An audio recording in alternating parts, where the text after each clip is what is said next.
Hi, Jay.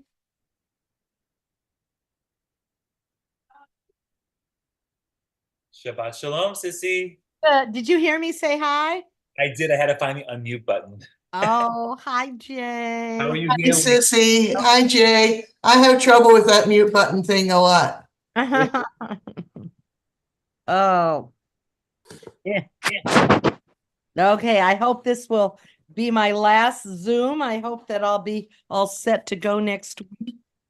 Have Yeah. you been ill, Sissy? I had a hip replacement. Oh my goodness. I That's know, major Julie. surgery.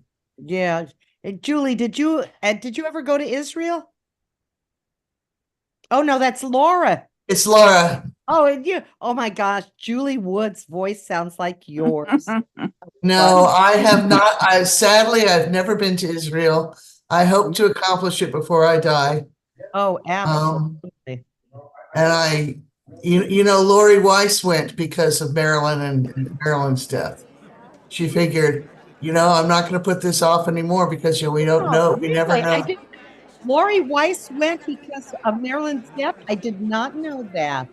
Well, Lori and I are old friends. Marilyn and I were very good friends. Yes. Joel as well. God, Yeah, as well. Yes. I just, It is I'm hard. still, I'm still in utter disbelief. Yes. Yes. But yeah, no, Lori went down and Marcus James showed her around Jerusalem. She had a great time. So she just went this last month? It was just very recently in the last 60 Oh, days. okay. Okay. Well, I hadn't heard. Then she did a little more traveling. I believe she's back home now. Oh, okay. Well, thank you. Okay. Hello, Thomas.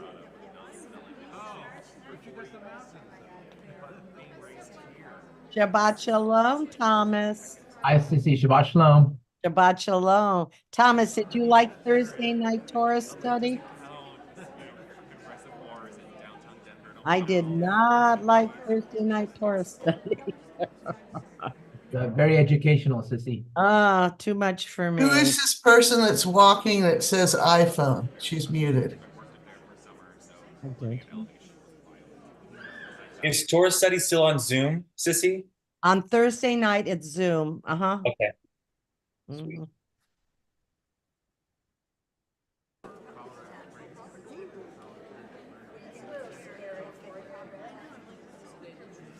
Well, I'm going to turn off my video. I don't look so great right now. I'm tired of looking at myself.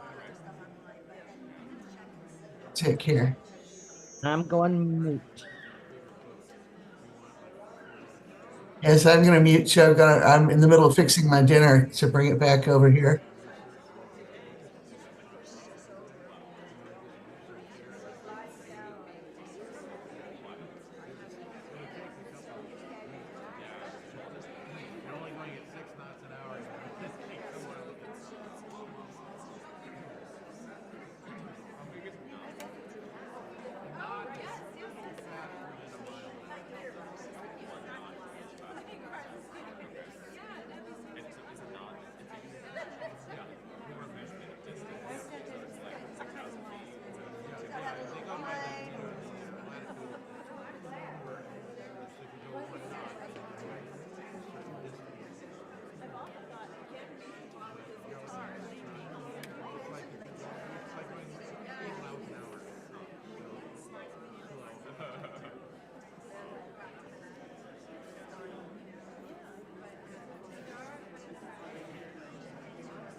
Shabbat Shalom, everybody. Shabbat Shalom. Welcome to our first Friday night in the month of April. First Fridays always include a couple of wonderful treats for our congregation. The choir joining us, a beautiful Shir Chadash adult choir joining us. We're minus our regular accompanist on the piano tonight. Heather had another obligation in town that she knew about, and Rabbi Brenner is offering to play the clarinet. That's not helpful. Not helpful, Rabbi Brenner. But anyway, tonight we'll also be celebrating any birthdays that might fall in the month of April. So, Rabbi, I'm ready with the stickers. What do you got? I'm ready with a blessing. Makes you want to have a birthday in April. Let's continue with our service on page, what is it? 6. This week it's on page 6. Okay, 6. Shalom Aleichem together. Let's all sing together. Shalom Aleichem.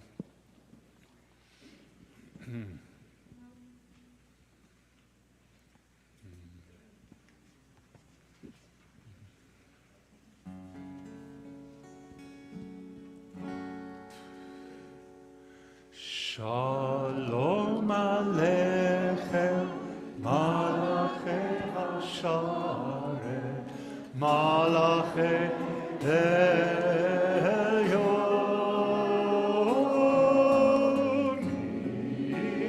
Melech, Malachei Hamelach, HaKadosh Baruch Hu. Boachem l'shalom, malachei hashalom, malachei elyon. Mi'elech malachei hamlachim, HaKadosh Baruch Hu. Bachuni l'shalom, malachei hashalom, malachei elyon. Mi'melech malachei hamlachim, HaKadosh Baruch Hu.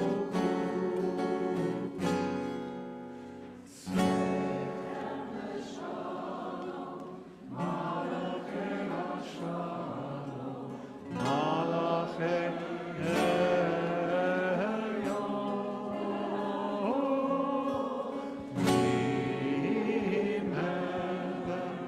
Mi'melech malachei hamlachim, HaKadosh Baruch Hu.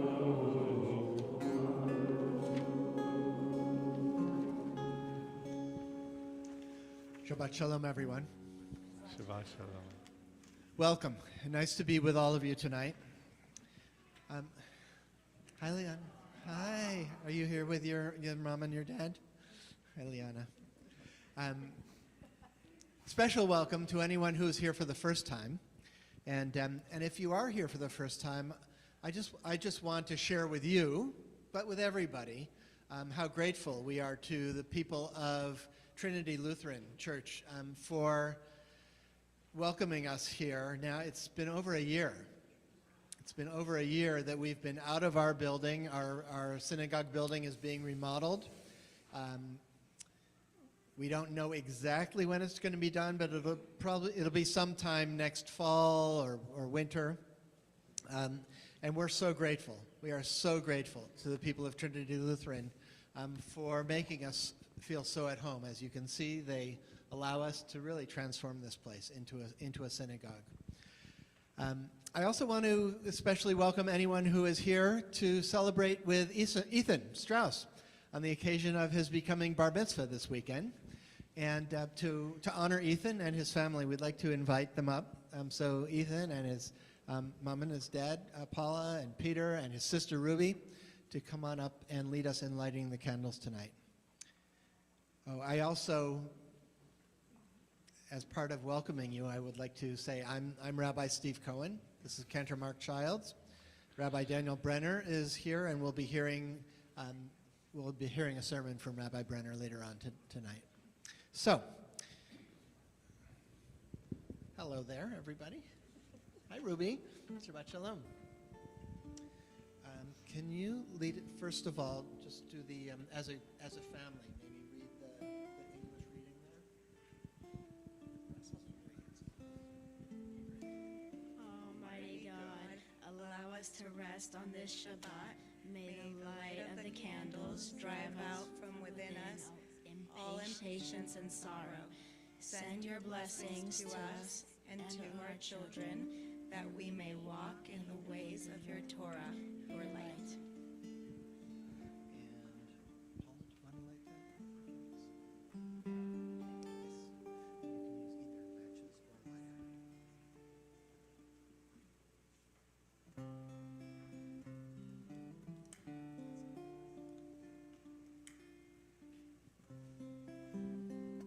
Paula will light, and we'll all sing together the blessing.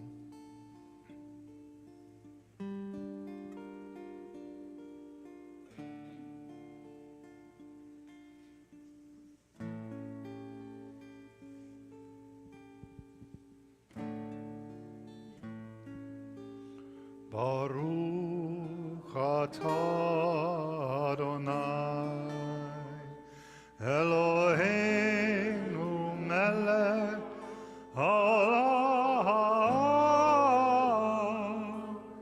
asher kitshanu b'mitzvotav v'tzivanu lehadlik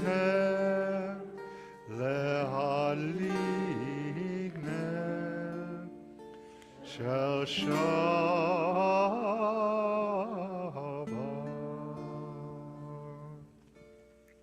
Shabbat Shalom.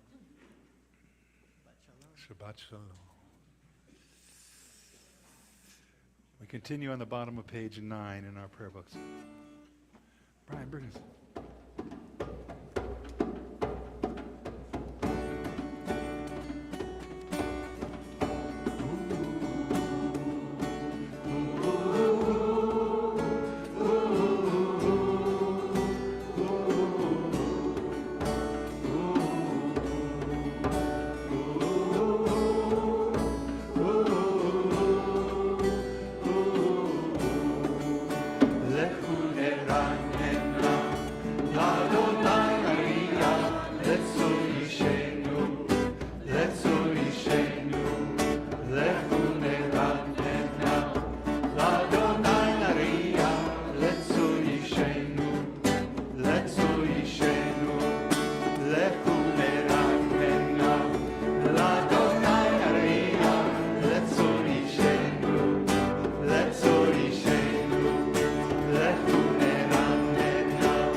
Let's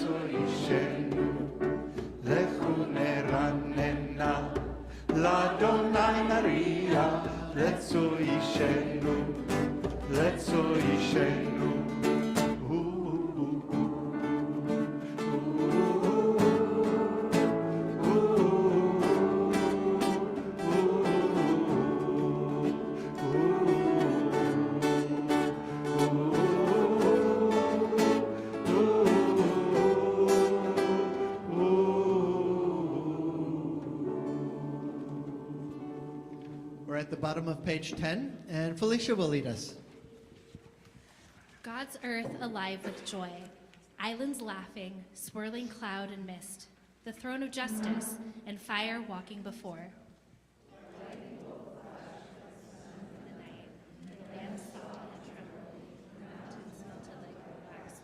People looked to the sky, and they saw a heavenly world of color and light. Zion heard, and she laughed. The daughters of Judah, they danced.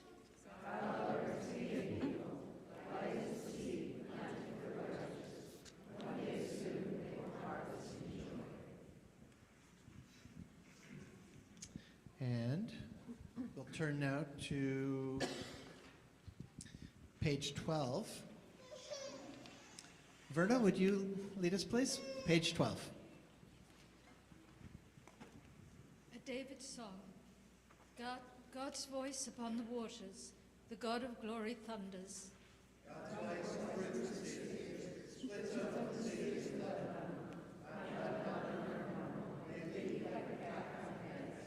God's voice in flames of fire shatters the wilderness silence. Thunder rolls in the Kadesh desert.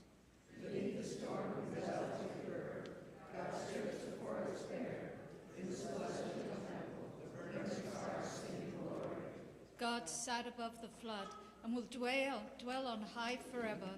Give strength unto your people and bless your people with peace.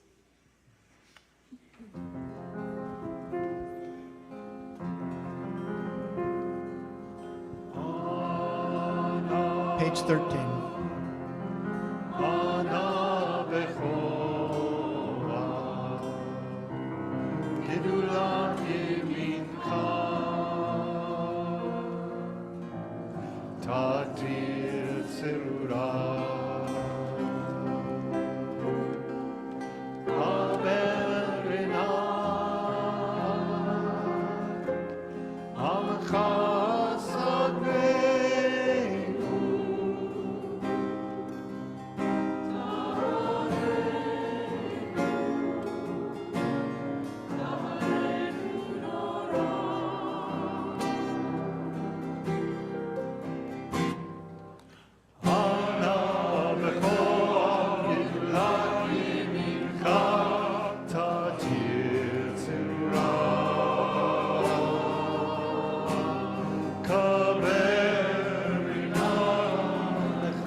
Continue on page 14. So we welcome the Sabbath bride and we sing Lecha Dodi together. Lecha Dodi likrat kala pene Shabbat nekavela. Lecha Dodi likrat kala pene Shabbat nekave. Shamu מזמור וזכור בדיבור אחד, השמיענו אל המיוחד. אדוני אחד ושמו אחד, לשם ולתפארת ולתהילה לך. דודי לקראת כלה, פני שבת נקבלה. לך דודי לקראת כלה, פני שבת נקבל. לקראת שבת לכו ונלכה, כי היא מקור הברכה, מראש מקדם נסוכה. סוף מעשה במחשבה תחילה. לך דודי לקראת כלה, פני שבת נקבלה. לך דודי לקראת כלה, פני שבת נקבל.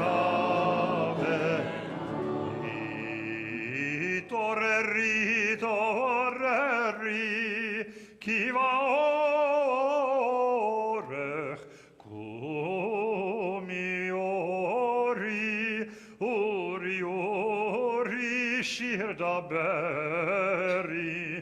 כבוד אדוני עלייך נגלה. לך דודי לקראת כלה, פני שבת נקבלה. לך דודי לקראת כלה, פני שבת נקבל. We rise, we face the entrance to our sanctuary as we welcome the Sabbath bride. בואי ושלום עטרת בעלה, גם בשמחה ובצולה, תוך אמונה עם סגולה.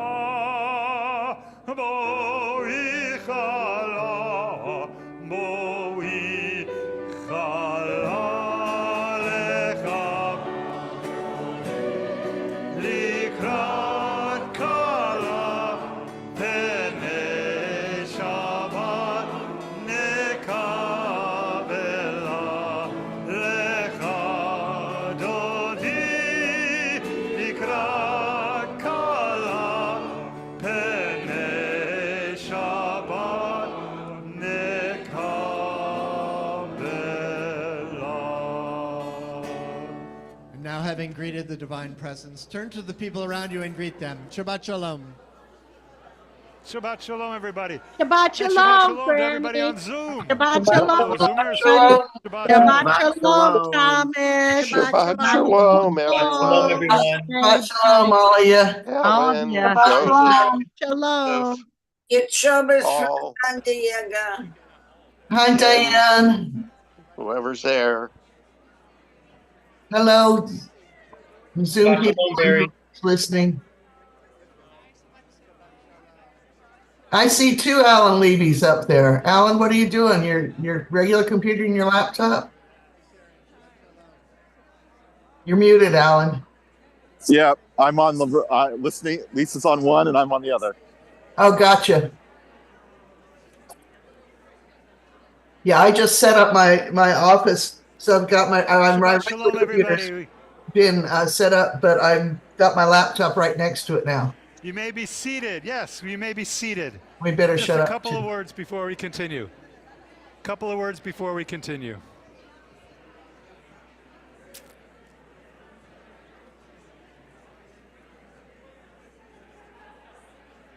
It is so wonderful that all of you want to connect with each other on this Erev Shabbat.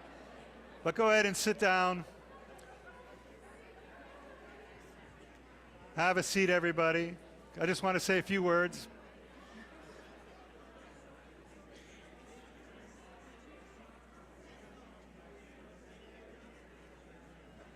These people, this is a congregation that's excited to be together.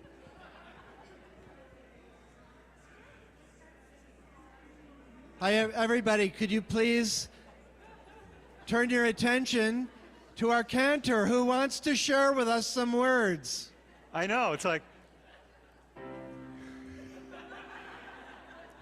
when I sing, you're talking. When I'm talking, you're talking. I just wanted to point out that tonight we're going to feature two of the most important composers in the Reform movement, in the history of the Reform movement, two of the most important, significant composers of synagogue music for the Reform movement. The first we just heard from, and we're going to sing another of his settings. The first is Louis Lewandowski, that Lecha Dodi, that is such an old, familiar piece to so many of you who grew up in Reform or even conservative synagogues, that Lecha Dodi melody. And there are so many other melodies that Louis Lewandowski composed that we're familiar with. Now, he did his composing in the mid to late 1800s in Berlin, Germany, and he was one of the composers that really set to music the new Reform Sidor that was developed in Germany, the beginning of the Reform movement as we know it today. And some of his pieces that are still with us, that were really promoted in not only in Germany, but when the German immigration came to the United States in the late 1800s. These pieces came as well, and they were championed by several of his students, starting on the East Coast and moving across the country. You might recognize Louis Lewandowski's music. Ma tovu, ma tovu. A lot of it we sing on the high holidays because it's so grand. And it's written for a congregation with a 4-part choir and an organ. And that was one of the major reforms as well in Germany. The Kiddusha, Nikadesh, Nikadesh, Louis Lewandowski. Hallelujah, hallelujah, Louis Lewandowski. Kivanu vacharta veotanu kidashta. Louis Lewandowski, the Friday Night Kiddush. Enosh, Lecha Dodi. And this next one that the choir has prepared, and it's more or less an original setting for 4-part choir for the synagogue. Tzadik Katamar, Psalm 92, and you can see it on the bottom of page 16 rather, page 16. The Tzadik Katamar, which has in the psalm setting itself some lines that we just don't have in our Siddur. And Stuart's going to sing these for us. Surely your enemies, O Lord, surely your enemies shall perish. There's a reason why these aren't in our Siddur. All evildoers are scattered. You raise my horn high like that of a wild ox. I am soaked in freshening oil. I shall see the defeat of my watchful foes, hear of the downfall of the wicked who beset me. And then it goes on to the beautiful, sublime melody, the righteous shall flourish like palms, and they shall thrive like cedars in Lebanon. Lecha Dodi. Tzadik Katamar by Louis Lewandowski.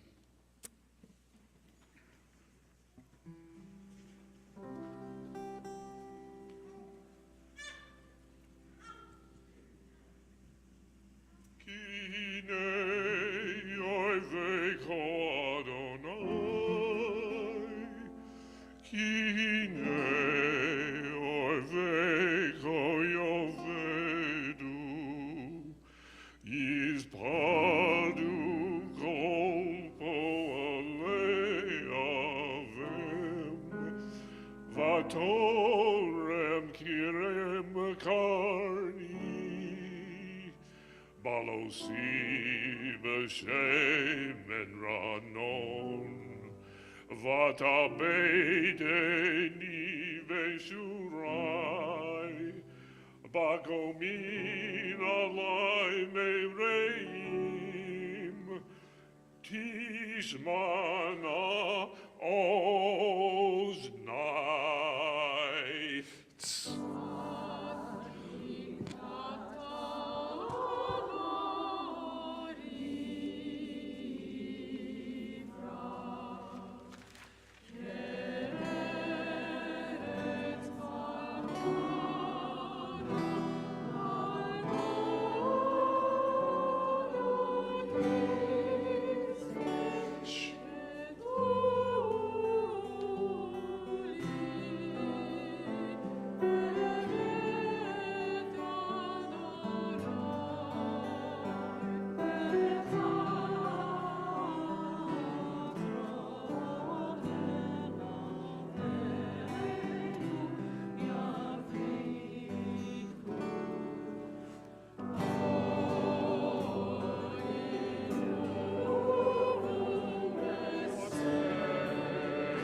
יתקדע ויתקדש שמי רבה, בעלמא דברה חירותי וימליך מלכותי, בחייכון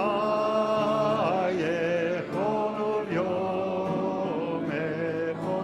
ובחיי דכל בית ישראל. בגלה, בגלה, ובזמן קריב, ואמרו, יהי שמי רבה מברך, לעולם ולעולמי עלמיה, יתברך וישתבח ויפאר ויתרומם וינשא ויתהדר ויתעלה ויתהלל שמי לקודשה בריחו לילה מן כה ברכתה ושירתה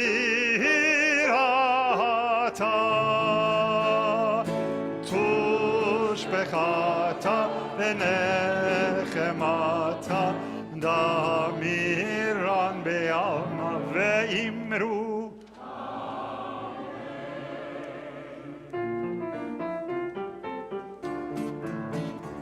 Page 20, we rise.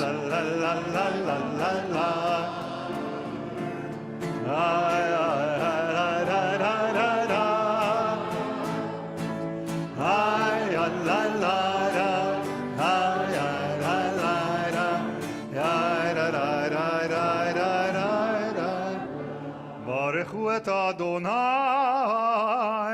המבורך.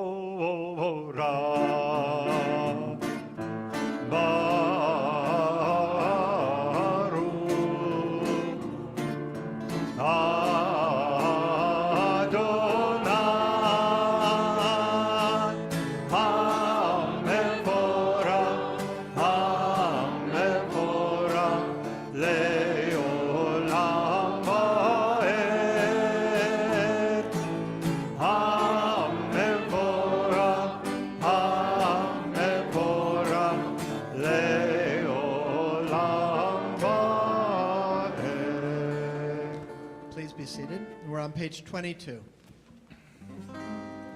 Baruch atah Adonai Eloheinu, melech haolam, melech haolam, asher bidvaro marim aravim, asher bidvaro marim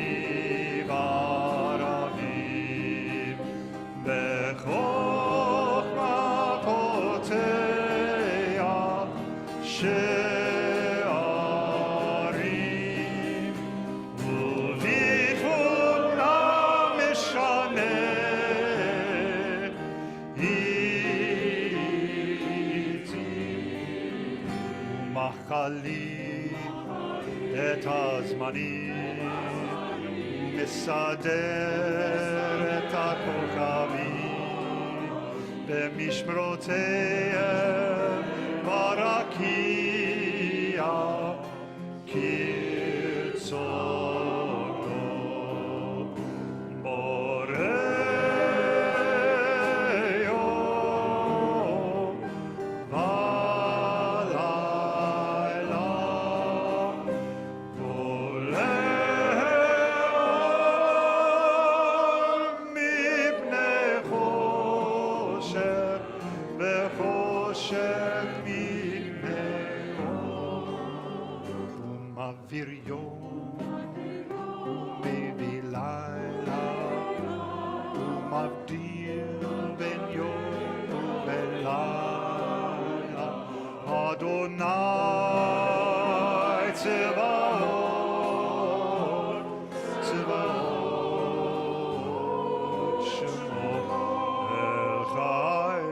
יום תמיד ימלוך עלינו לעולם ועד. ברוך אתה אדוני המעריב ערבים. We're on page 25, and Aurelia will lead us. The Torah was first given from mother to child, and then again by man to his friend. Love and language come into the world together. In text and commandment, passed down with love by parents and teachers, we have heard and have learned your word. Now comes your turn to reveal Torah. Late at night and in the first hours of the morning, we will wonder and argue and celebrate your teachings. For they are our life and the length of our days, upon our lips by day and in our dreams at night. Loving teacher of Israel, we praise you. Nice job. The second composer to feature tonight did her creative body of work came about 100 years after Louis Lewandowski's.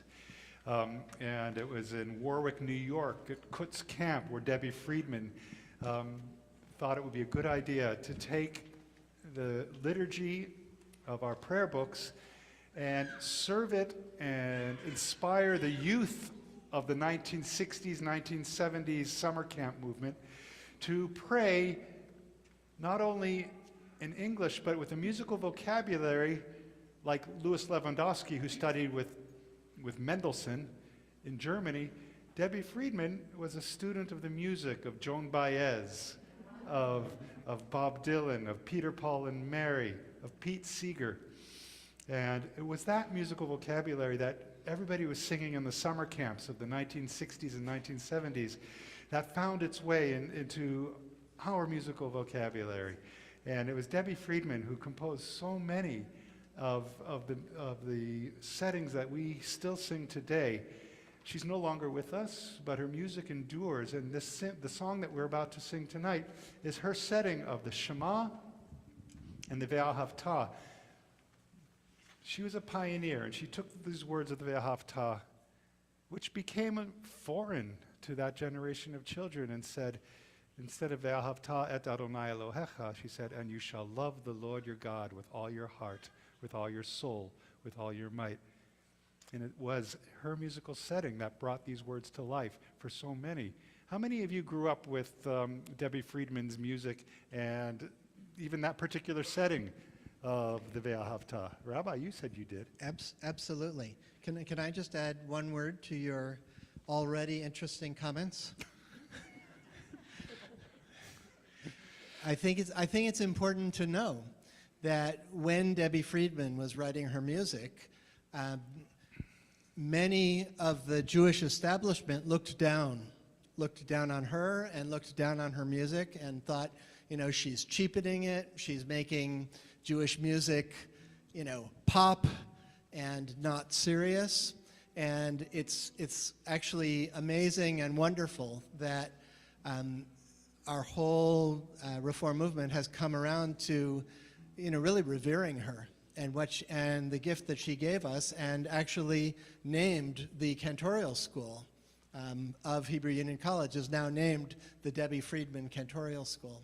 So it's an interesting sort of lesson in what it takes to welcome change. Absolutely. Isn't that?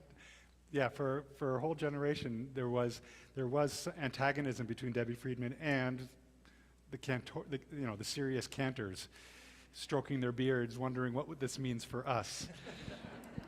And yes, and the rabbi pointed out, the School of Sacred Music is now the Debbie Friedman School of Sacred Music in New York. All right, Rabbi, thank you for sitting in with your clarinet. Okay, here we go.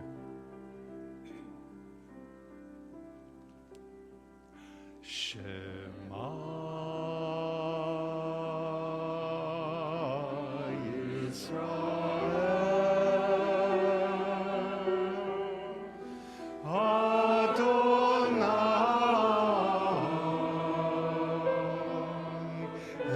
Eloheinu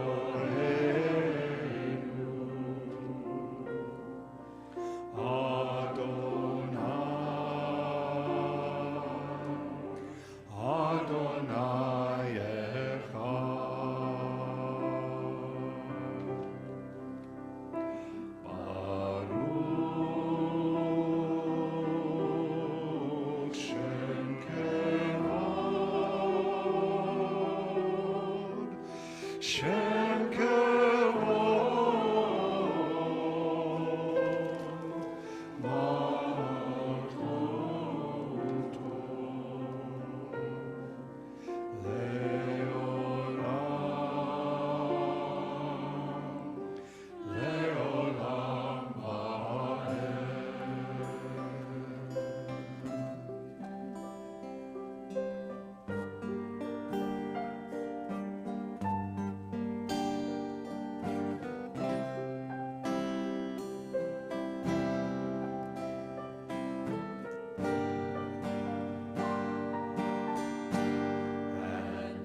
shall love Adonai, your God, with all your heart,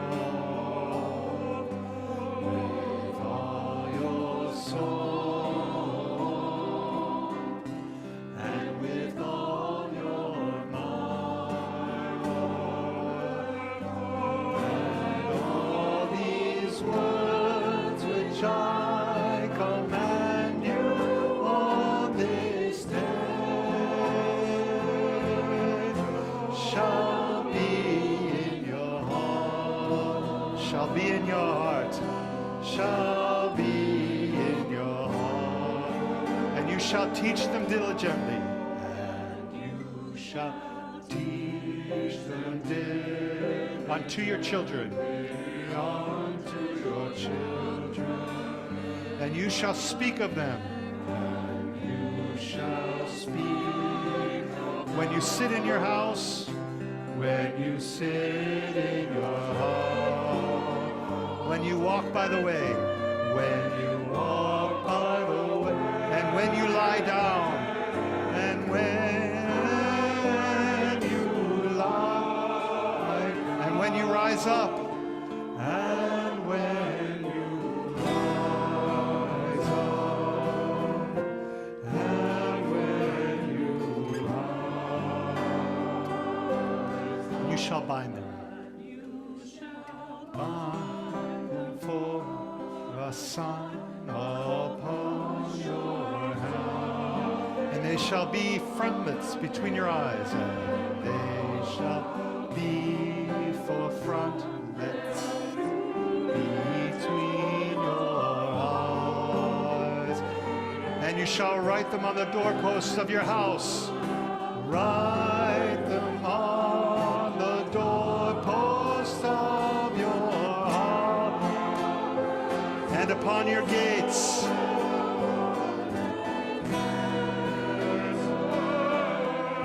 And upon your gates, that you may remember and do all of my commands, and do all of my commandments, and be holy unto your God, and be holy unto your God, unto your God, unto your God, unto your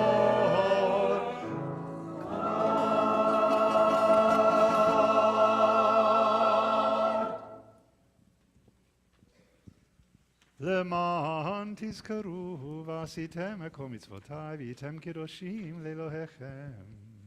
אני אדוני אלוהיכם, אשר הוצאתי אתכם מארץ מצרים, להיות לכם לאלוהים. אני אדוני אלוהיכם. Cantor and choir, thank you so much for that. It was for me and probably for some others a little bit of a journey down memory lane. Could I just ask again, how many of you grew up with that melody? Now, did you notice anything different about the way it was sung tonight from the way we sang it growing up? The words are a bit different. When we were growing up, it was, and thou shalt love the Lord thy God. Yes. We were praying out of the Union Prayer Book, which still was full of thou and thee and when thou risest up and when thou liest down. I kind of missed that. So we're on page 30. I just got back from England, so I'm going to lean into our English accents tonight. Nick, would you be willing to lead us on page 30?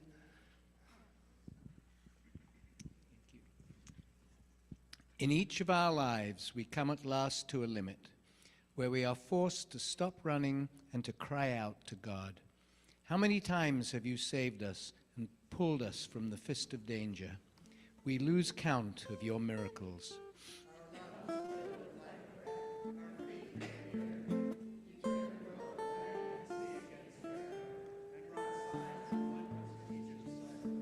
We saw your power revealed at the shore of the sea. There we danced and sang a new song to you.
כי פדרנו את יעקב, גואלו מיד חזק ממנו, ברוך אתה אדוני, גאל ישראל. Page 32.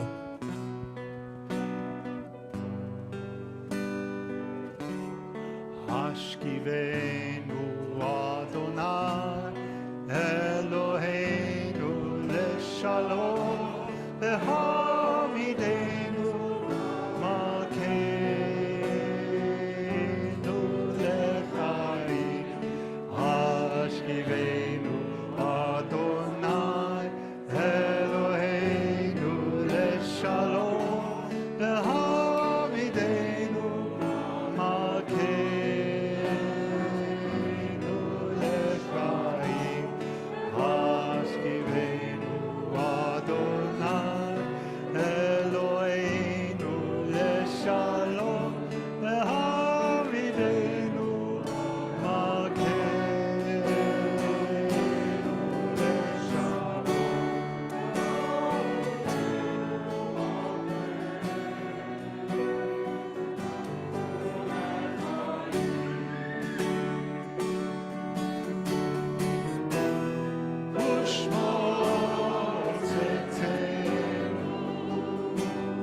Over us your quiet tent.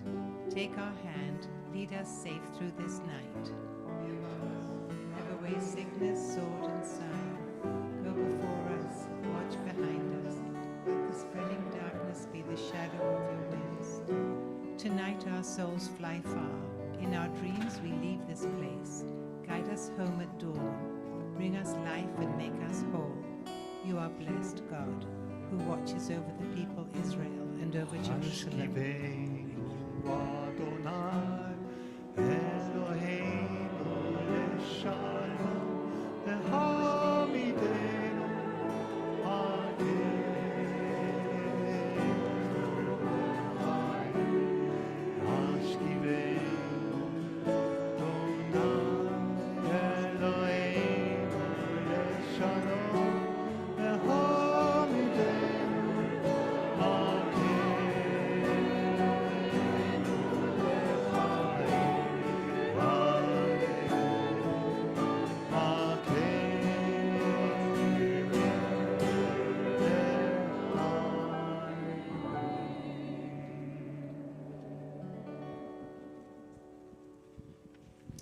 We're on page 35. Nona, would you lead us, Nona, on page 35?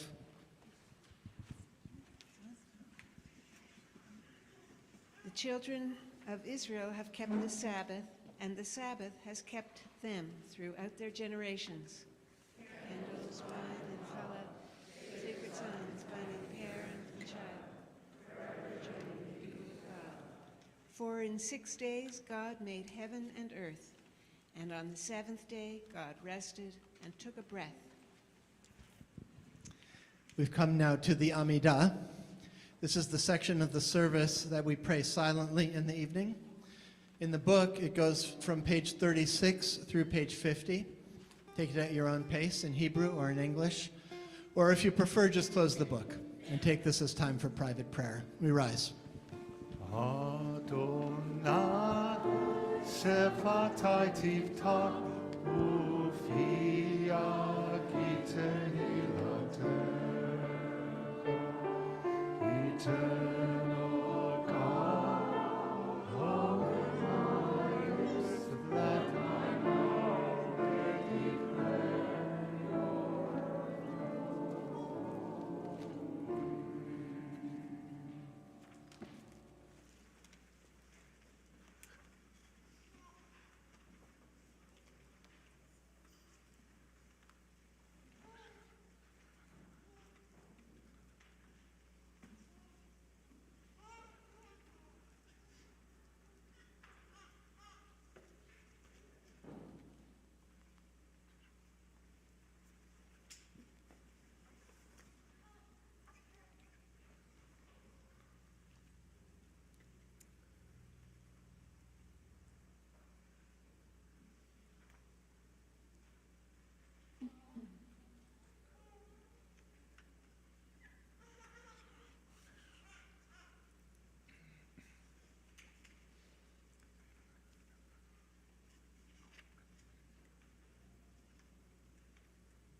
Our Misha Berach prayer is on page 50. Do you need the list?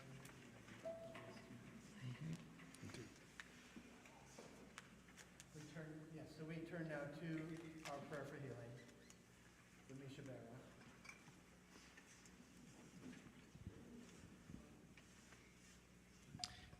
And this evening, as we offer the Misha Berach,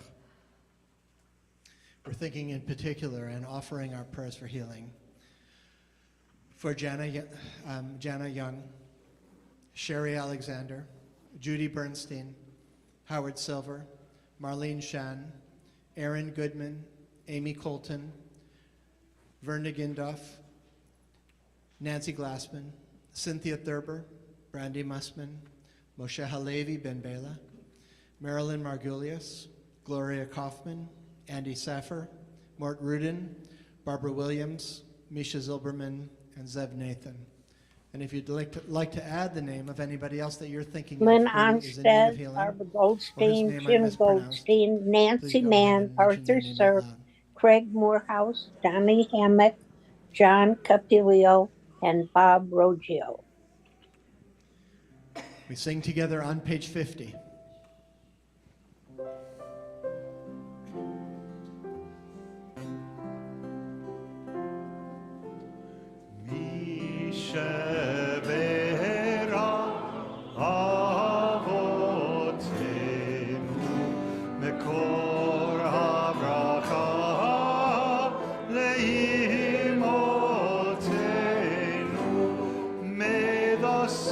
Of strength, who blessed the ones before us, help us find the courage to make our lives a blessing, and let us say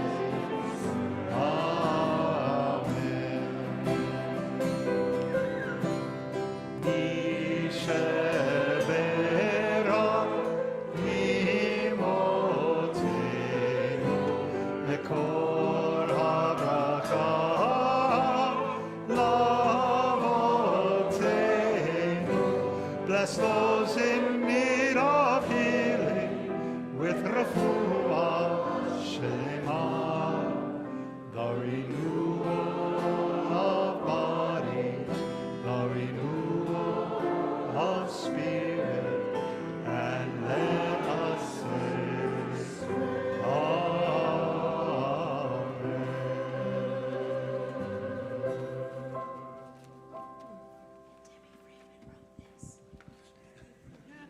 Thank you, Maya. Maya is just pointing out that Debbie Friedman wrote that melody also. Thank you, Maya. As the cantor has already mentioned, it is the first Friday night in April.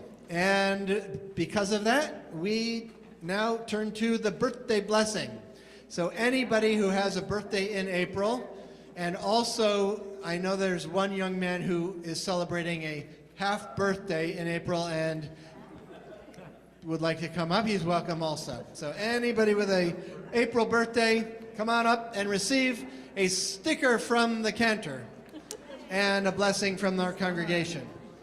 Dan Surf, when is your birthday? April 20. Happy birthday. Felicia, when's your birthday? April 6th. Happy birthday. Half birthday. Liana, Happy when's your birthday. birthday? Take that sticker. Put it on you. October. But you're Look at all these April great. birthdays. Okay. There you go. You Frank, take when's it. your birthday? April 19th. Here you go. Happy birthday. Please. Ravid, when's yours? April 29th. It's not sanitary. Clearly, this is a little bit like lambing season in England. April, right. There's a lot of birth in April. Arnon. April 9. Happy birthday. Today. Hey! Happy birthday, Verna. And Mary, when is your birthday? On the 14th. Happy birthday, Mary. Let's see here. Dawn, when is your birthday? April 14th. Happy birthday. Natalie, when is your birthday? April 10th. Happy birthday. And Holly, when is yours? 22nd. Happy birthday. Louise? 2nd. Happy birthday. Yes. Oh, sorry. Doug. Yes. When is your birthday? April 12th. Happy birthday, Doug. Susan, when's your birthday? April 11th. Happy birthday. Pam, when's your birthday? 25th. Happy birthday. Daniel? Me too. Me too. April 25th. You can check in with each other privately about what year it was. And I don't remember your name. Bruce, the 12th. Happy birthday. Gaia? The 21st. Happy birthday. Deborah? 23rd. Happy birthday. And Stella? 27. Happy birthday. And Jack, when is your half birthday? April 10th. Happy half birthday, Jack. Okay, so we've got everybody, and it's wonderful to have such a full house of April birthdays. So to all of you who have come here to the congregation to receive the blessing of the congregation tonight, we wish for all of you that this coming year be a year of adventure, a year of learning, a year of growth, a year of performing mitzvot in the world, doing good deeds, and helping making this world a better place. A year of love, of family and friends, a year of good health, and most importantly, for all of us, and especially for all of you, a year of peace. And now we'll join together in our people's ancient prayer, thanking God for keeping us alive and bringing us to this moment. Baruch atah Adonai Eloheinu melech haolam שהחיינו וקיימה והגיענו לזמן הזה. ברוך אתה אדוני אלוהינו מלך העולם שהחיינו וקיימה והגיענו לזמן הזה.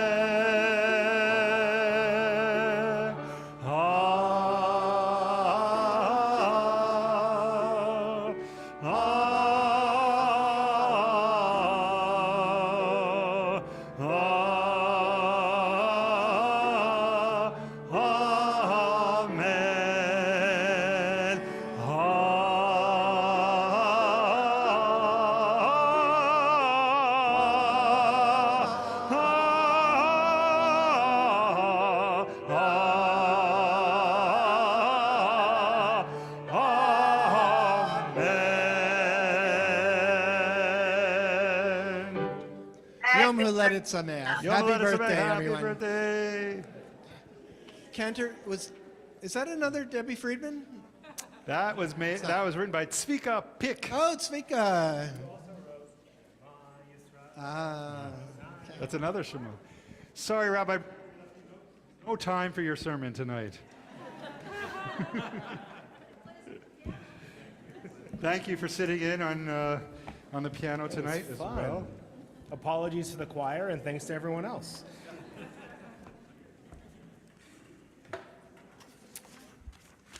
Imagine a child born into an important family with a business that's meant to be passed from generation to generation. From birth, they are groomed to join the family business, getting the correct education, honing their mindset, and finally the big day arrives, their first day on the job. The whole company gathers to welcome them in, and the child walks into the room, looks around and says, "We are going to be doing things a lot differently from now on." The board is there. The parents are there. All the employees are there. What happens next? They're fired, right? They're fired. It's not a big surprise. We've seen the story many times, like in this week's Parsha of Shmini, where Nadav and Avihu are fired. After Moses' brother Aaron is installed as the new high priest of the Israelites, his sons, Nadav and Avihu, are also ordained as priests with the intention that when Aaron passes on, one of them will take up the mantle of the religious leader of the community. Their very first day on the job, the Torah says they enter the temple courtyard with a strange fire. A strange fire. It's an oddly vague phrase, one that leaves us open to multiple interpretations. I like to think that they had some strange ideas about how the temple offering should run. That quintessential, we are going to be doing things a lot differently. After this seeming rebellion against the status quo, this angers God, who fires them from their positions as priests permanently. Okay, so literally God burns out the souls from their bodies. Fires might be polite, but it's the same idea. Whether it's Nadav and Abihu or an episode of Succession, we can empathize. Here, the unruly child rebelling against their parents, the family business run into the ground by the new heirs. It touches on that most relatable feeling we've all experienced. That feeling when we look at the generations younger than ours and say, "Oh dear God, they're going to ruin everything." And I think we can also empathize with Nadav and Avihu. We've all felt held back, restricted, and frustrated by that older generation's archaic ways of doing things. If only you could get with the current picture, man. This generational divide that we're experiencing today is not a new phenomenon. It's easy to think that prior to 100 years ago, prior to the greatest generation, everyone was exactly the same for hundreds of years. The experience that we have of this generational gap is somehow a novel one.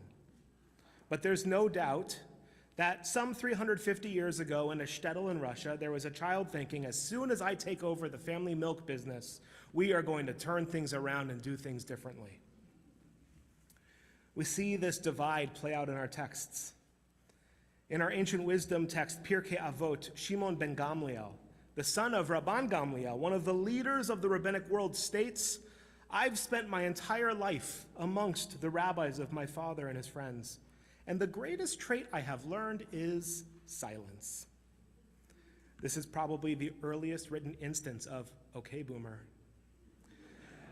The great Torah scholar Rashi's grandsons, the Rashbam and the Rabbeinu Tam, are two of his biggest critics. And Moses Mendelssohn, the father of the Jewish Enlightenment, an early thinker of Reform Judaism, had 0 Jewish grandchildren because all of his children but one abandoned Judaism entirely. Tonight, similar to the music discussion that we had, I want to dive into our current crop of generations, from the silent to the coronials, as I call them, but really Gen Alpha. I'll share some of the defining characteristics of each, as well as a couple of the historical events and inventions that might explain behavioral traits and trends. And perhaps most importantly, and for further discussion in the future, I'll teach what I learned recently at the National Reform Rabbinic Conference about how each generation chooses to learn about, interact with, and feel connected to the Jewish community and to Israel. Everything tonight is painting with very broad strokes. And certainly every generation has its black sheep, those people who like to say, I was born in the wrong decade. But I think you'll agree that everything I share tonight is in some way accurate to your generation, whether it's accurate to you or not. Are you ready to feel your age? There isn't much to say tonight about the greatest generation, people born between 1901 and 1928, because the very youngest of this generation today are 96. These glorious individuals got their name from living through the greatest depression, the Great Depression, and going off to fight in World War II. More than likely, they were the last generation to know people who were slaves in America. And their early years modeled a life that encouraged hard work and grit. They were content being lower middle class. Jewishly, this generation built the great cathedrals of Judaism, the palaces in New York and Philadelphia, Chicago, and early Los Angeles. And affiliation with the Jewish community was both necessary and important to them. Similarly, the silent generation, I have a little bit less to share about, even though some of you are probably amongst that group. Born between 1928 and 1945, these octogenarian and nonagenarians, and one of you will probably say, I'm 79 and still in that, so it's okay, grew up in a period of heightened fear, dominated by McCarthy-era paranoia and communism. Children of this generation were raised to be patriots and loyal to their neighbors, at least the ones that looked like them. The silent generation was also the only generation to have significantly more money than their parents did, thanks to the Depression. And even today, when the silent generation makes up less than 5% of the total US population, it still holds 12% of all wealth in the country. Jewishly, this generation establishes the majority of synagogues in America, the ones in the suburbs. The largest and most prominent ones were built by their parents, but they didn't want to stay in the big cities after the war. And as far as their relationship to Israel, this generation grows up with the state of Israel, born together, with only the youngest of their generation not remembering that day of May 14th, 1948. There is a deep connectedness to the country, even amongst those who choose not to travel there. And now we're going to start to get into the meat and potatoes of our synagogue. Baby boomers. Woo, yeah, have a little pride in yourselves. Born between 46 and 64, roughly. This generation marks the largest single generational jump in population thus far. Their generation is defined by the post-war flight from major cities as children. Most grew up with a working father and a stay-at-home mom, and were given a great level of freedom and movement to roam throughout their neighborhood and play as kids. This generation had a very optimistic childhood, which was suddenly shattered by the Vietnam War. In work, baby boomers are incredibly loyal to the company that is loyal to them, and thus pensions become a huge part of the labor market. Due to their upbringing, they are very collaborative with almost anyone, and they actually love work. By and large, this group is forced to stop working more than it chooses to. This is also the first generation to have what is called an encore adulthood. They watched their parents and their grandparents work until they died, but they are living longer and better, and after retirement, they begin a new adult phase. They are also the most wealthy generation thanks to the stock market. Baby boomers have held a majority of wealth more than any other generation for the last 20 years and will likely continue to hold that for the next 10 to 15 years, holding twice as much as their generation is long. This trend is going to drop significantly in the next generation. And the baby boomers actually have the fewest children of any generation because of a brand new invention, birth control. It changes everything. Jewishly, boomers are the never again generation. Their parents or their friends' parents are Holocaust survivors.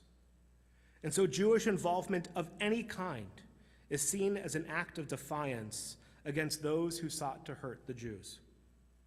They link this feeling of never again to Israel specifically. So boomers are without a doubt the strongest tied generation to the state of Israel. They find it difficult to discuss the criticism of policy and power because at the end of the day, Israel was about saving the lives of their parents and protecting the lives of their children. The Six-Day War is a holy moment in the eyes of this generation. By and large, this group associates itself with synagogues even after their children are done with school, and they make up a significant portion of Jewish lay leadership and professional leadership in this country. Gen X.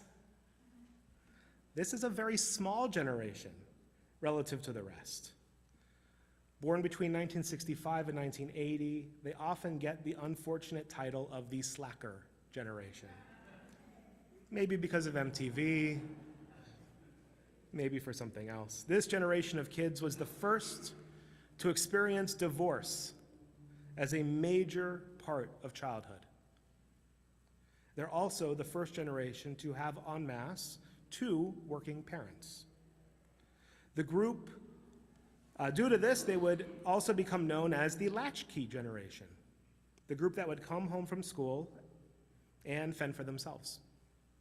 Due to this, in the workforce, Gen X is highly creative and entrepreneurial and wants to be left alone. They have far fewer midlife crises than their parents or their children will, and they value a work-life balance, having seen work swallow up their parents.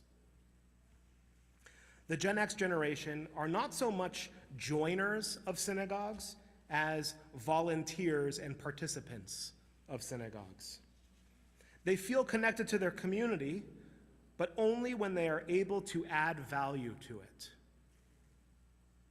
Due to this, Israel is not so much an emotional attachment as a practical one. The members of this generation who grew up traveling to Israel or volunteering there feel very connected to it, and those who didn't, don't. Jewish Gen X parents don't know how to talk to their kids today about the difficulties in Israel in a way that feels authentic to their parenting style. And they also aren't so sure that the synagogue, which is mostly baby boomers, is going to give their kids the correct ideas as well, because Gen X does not trust baby boomers. They are much more likely to befriend millennials in cross-generational friendships than boomers because of the technology literacy that is shared between Gen X adults and millennials. Speaking of millennials, born between 1981 and 1995, you'll notice that the length of these generations are shrinking as technology speeds up. These are the parents of our young children at the synagogue. We had helicopter boomer parents because of the fear that our parents grew up with about the world. They got participation trophies because their feelings could not be hurt if they lost. They remember what it was like not to have internet And they're also the first generation to be called digital natives. This group of millennials is sometimes split in half. Those born before 1990 and after 1990, and this is specifically due to 9/11. Those born before 90 remember it well. Those born after 90 do not. In the workforce, millennials know their worth. Due to their strength and intelligence in technology, they constantly struggle with their non-millennial bosses who know less than them. And because of this, the generation moves around in careers much more frequently than their parents or grandparents. Even if they do find work they love, they still prefer a democratic structure to a hierarchy at work. And thus, the modern tech companies founded by millennials have communal workspaces and relaxation areas. Millennials are the debt generation, and they know they will have less money in their future than their parents do. Today, millennials have about half the wealth that Gen X did at the same age, and a quarter of what baby boomers have. In the Jewish world, millennials are defined by two things: bad religious school experiences and birthright.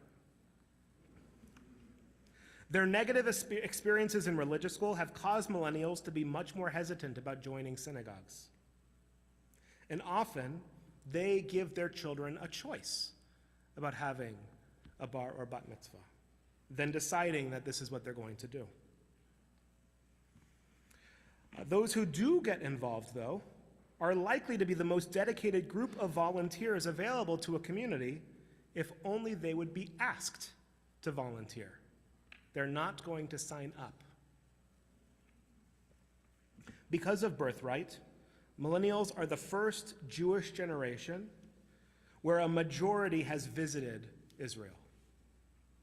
But they also are much less likely than older generations to go back. This generation grew up with the Second Intifada. Thus, they feel emotionally connected to the fear of terrorism that their Israeli counterparts feel.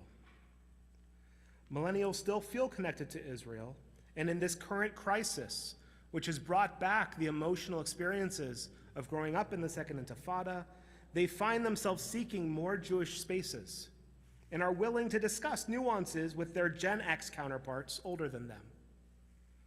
They find it difficult to talk about Israel with boomers and older, where they feel as though they're talking to brick walls. And finally, Gen Z, born between 1995 and 2012. This generation was born with phones in their hands. They are the first truly native digital generation from birth, and their lives are defined by constant connectivity. Gen Z has never felt what it means to be lost.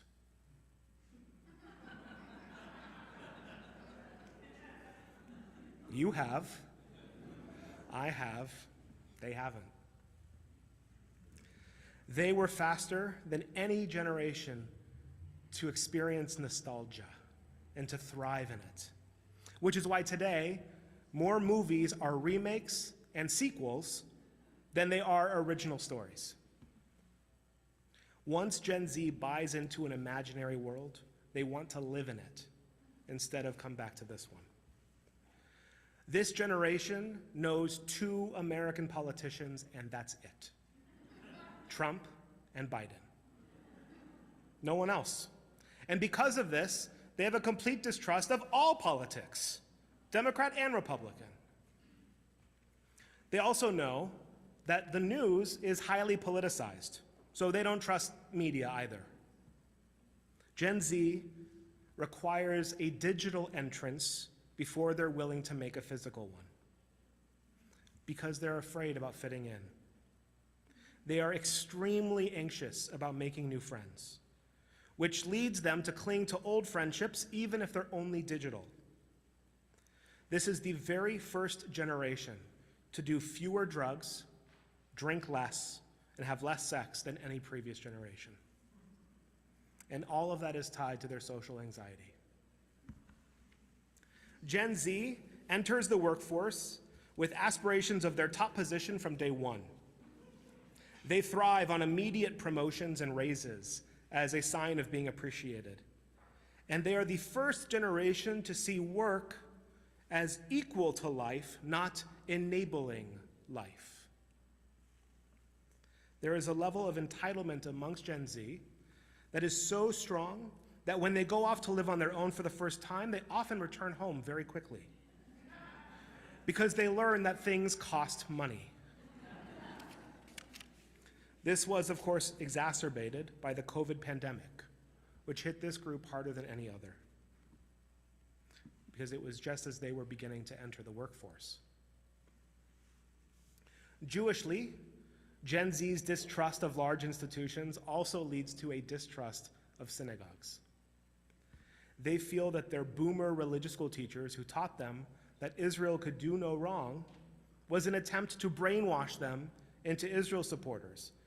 And their innate reaction to that is to rebel most strongly against any Jewish institution that supports Israel. Just as they only know Biden and Trump in America, Gen Z has only ever lived with Netanyahu as prime minister in Israel, minus those 2 years, that year and a half in between. It is unclear. Oh, I'm sorry, I missed the part. Gen Z then could support Israel, but if they do, often it is in spite of Netanyahu. And they'll say it. This group also goes on birthrights, but significantly less than their millennial counterparts. The trip is just as free, but the population going is cut in half. It is unclear what their involvement in synagogue life will be when they're older. Most of them are not having kids yet. But Jewish institutions are already changing the way they engage with this young generation in hopes of keeping them connected. Because of their fear of making friends, travel is the new keyword of teen engagement. High school, high impact, long-term travel experiences away from their families connect them with their classmates, and that hope is what will drive the engagement of Jewish Gen Zers in the future. And our youngest group are Gen Alpha, or Coronials. They're 12, 13, and younger. So there's no trends as to what they do in the workforce yet, or what their life priorities are. But what I've witnessed with our own school from parents here, and this is also being seen nationally, there is a great Jewish resurgence amongst Gen Alpha. These kids are being immersed by their millennial parents deep in the Jewish community, even if the parents themselves don't get involved. Their connection to Israel is likely going to be decided by the long-term ramifications of October 7th and the creation of a Palestinian state with or without Israel's blessing. I gave a lot of information tonight. And so I'm going to close with an optimistic look and also a promise that we're not done with this conversation yet, that we need to continue to learn about each other in order to be able to talk with each other. When our community talks about Israel, we like to use a word that I'm using right now, we. But we is as loaded a word as Zionist right now.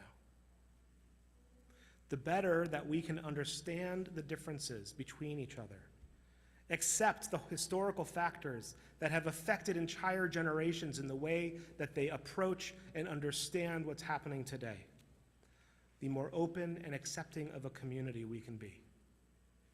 So let's do our best not to burn each other's souls out, and instead lean into these conversations with compassion and with open minds. Shabbat Shalom.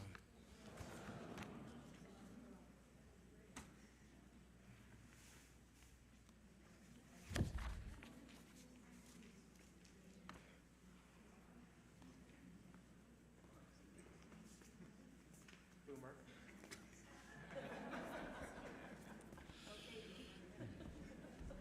Barely a boomer. Just a boomer. I'm a peak boomer. Okay, thank you, Rabbi Brenner. So much to think about and to talk about. Thank you very, very much. We turn to page 120 and we rise.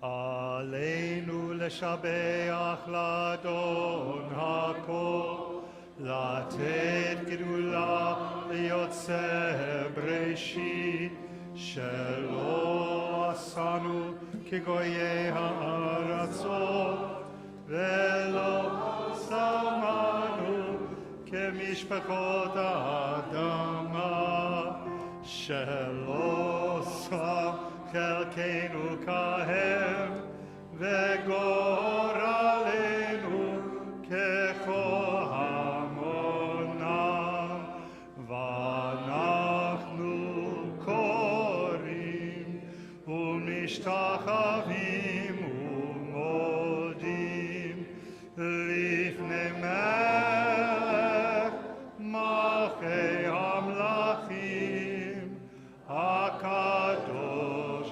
ברוך הוא. You may be seated. Please be seated.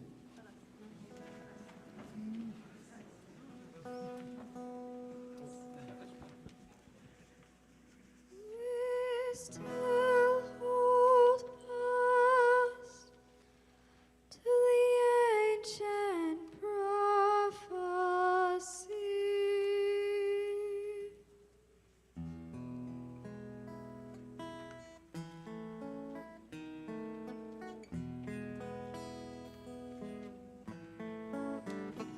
A time will come of a world at peace.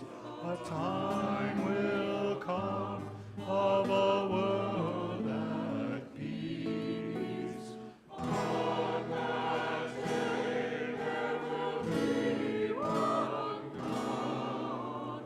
On that day there will be one.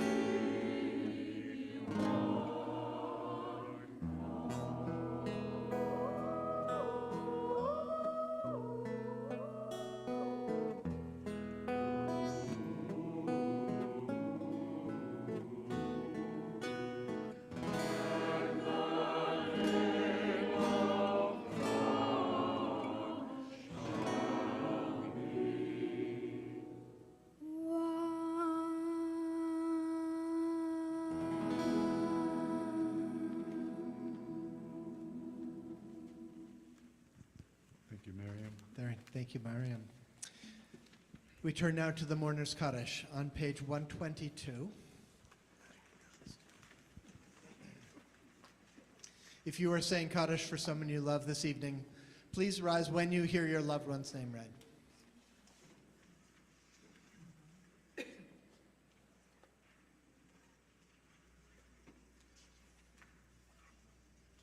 Non-natives.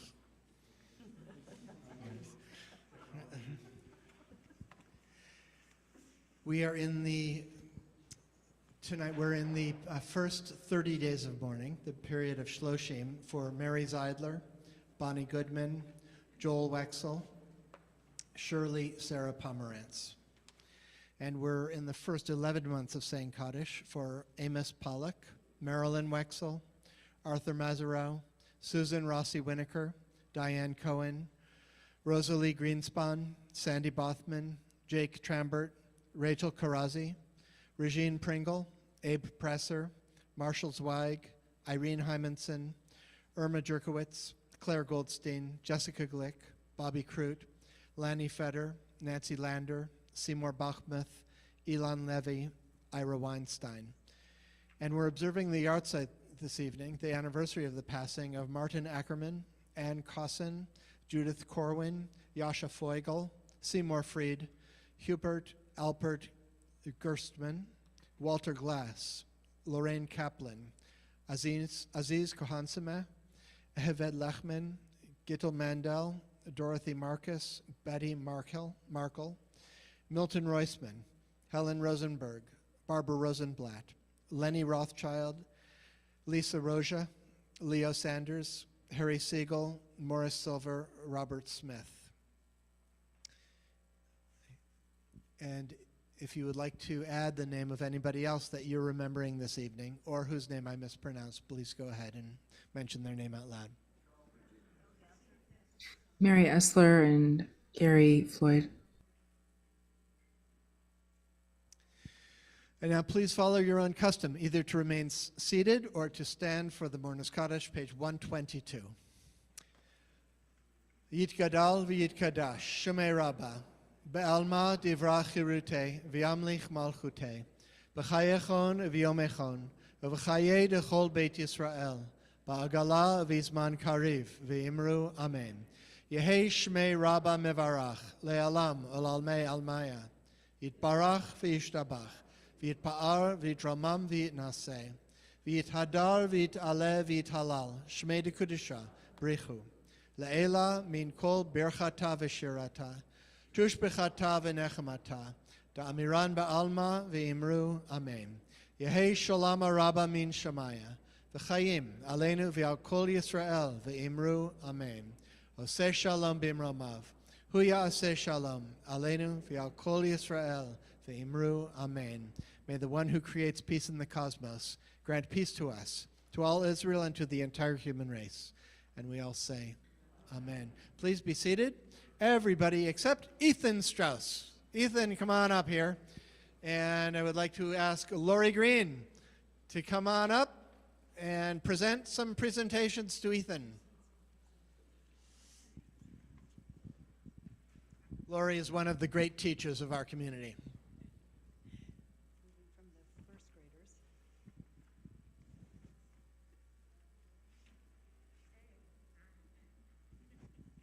Come a little closer. Get worried about that. No one else is here. Ethan, your Hebrew name, Etan, suits you perfectly. Its meaning, strong, enduring, firm, long-lived. With this name bestowed upon you, you're sure to live a strong and prosperous life with an eagle eye on the stock market and a heart set on entrepreneurship. You also have a strength of another kind. Your fortitude to succeed spilled over to your commitment and dedication to your studies and becoming a bar mitzvah. I have a very fond memory of meeting you as a third grader. New to our school, you took my art hug. You, the only boy among very energetic girls, sat quietly creating. Yes, I said quietly. Hard to imagine, but true. A couple of years later, in our 5th grade class, you found your voice, and not always at appropriate moments. However, I appreciated your spirit, your zest for life, and your thoughtful contributions to class discussions. I have loved watching your creativity flourish and your aptitude for embracing new endeavors develop. It has been a privilege to be part of your Jewish journey as your teacher and mentor, watching you grow and mature. I admire your determination and genuine appreciation of our faith. I feel extremely honored to have been your bar mitzvah tutor this past year. You demonstrated a desire to learn and understand the prayers and stories of our shared heritage. In those first few weeks, though, you were quite anxious and worried, but your trepidation of the daunting task that lay ahead soon gave way to level-headedness. And as with everything else you do, you set your mind to the task, and with a full heart and kavanah, you embraced it all. I truly enjoyed our time together. You wowed me with your 3D printing prowess, your yo-yo talents, your stock market knowledge. You made me laugh. You made my heart smile. I know tomorrow morning you will lead us in prayer and Torah with confidence and poise. So with pleasure, pride, and admiration, I present you with these gifts. We're going to now do the gifts. You can open them. And then you got to show them to everybody. Candlesticks. Ooh. Back in the box. Back in the box. You can just hold up the box. Here. And a beautiful Kiddush cup. When you use the candlesticks and Kiddush cup on Shabbat, I hope that you will think fondly of this weekend and all your amazing accomplishments. May your life be filled with honorable success and simchot. May you continue to be a blessing to those who know and love you, and may you always feel blessed. Ani ochevetach.